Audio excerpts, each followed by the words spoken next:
Hello! Welcome to this week's video, which has been chosen by you guys.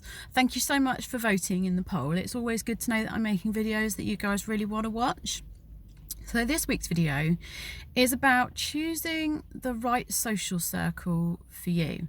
And I had the idea for this video because I was thinking back over a few things and a conversation came into my mind that I had probably about 2 years ago now. Kiddo was 3 and I was discussing with somebody whether or not I should send him to special needs school or keep him in mainstream.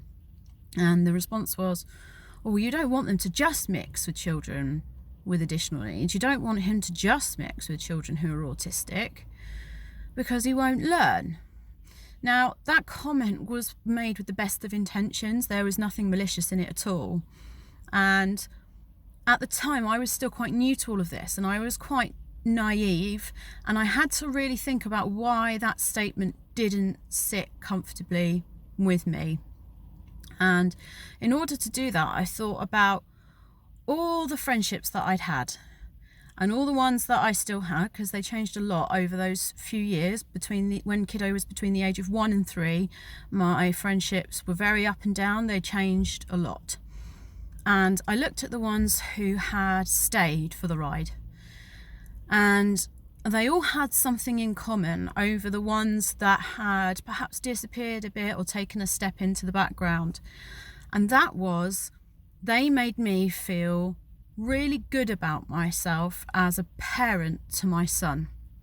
Now, when I had Kiddo, I never dreamed in a million years I would be in a situation where I didn't feel confident about my parenting abilities. And I don't mean that as an arrogant statement. I mean that I've worked with children since I was 16 in a various different array of environments, and I felt that I had tried enough different styles of not parenting but kind of disciplinary action and fun and games and communication and allowing children to talk about themselves, that I would feel confident in the choice that I'd made. I'd still listen to others, but I would feel confident in that. And I never thought that I would be made to feel or let people make me feel as though I didn't know what I was doing.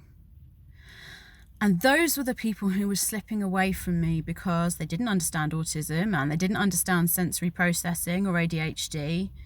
And rather than listening to me and trusting me as a friend that I knew about this stuff, they would tell me what I was doing wrong.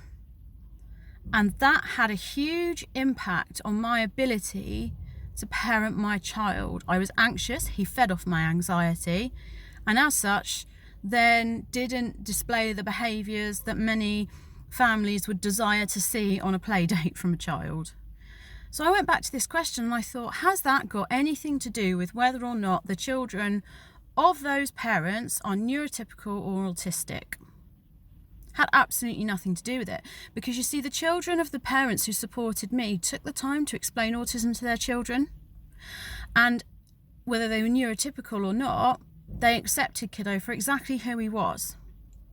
So I don't even think it is a case of choosing between allowing your child to mix between these two different groups. It's about choosing people who make you feel good or people who want to learn. That's the other thing. I have several friends who hold their hands up and say, I don't know about this stuff, but I really want to learn because I want to spend time with you.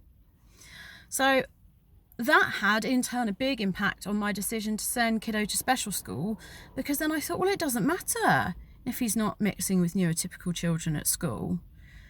It doesn't actually matter, full stop, whether he's mixing with neurotypical, as long as, if he chooses to mix, those people make him feel good.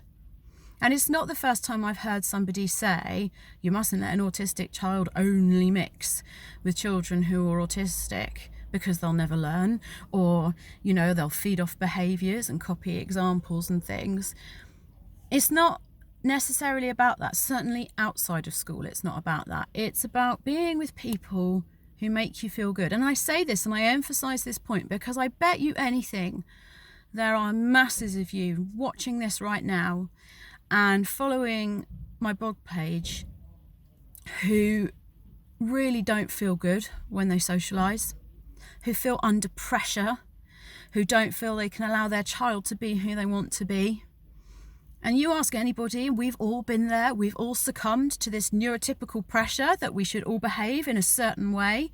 And I'm obviously talking about behaviours that don't cause anybody else any harm, but we've all been there where we've felt really anxious taking our child out because we don't know if they're going to have a meltdown, or we don't know how they're going to react, or if they're going to be super excited and flap their hands and start sensory seeking. And it's nothing to do with the child.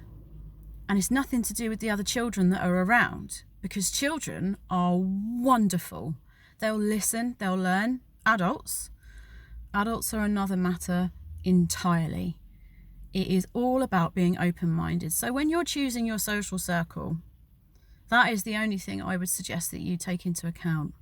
Do these people make me feel good about myself? And do they accept my child for exactly who they are? That's all for today. Bye.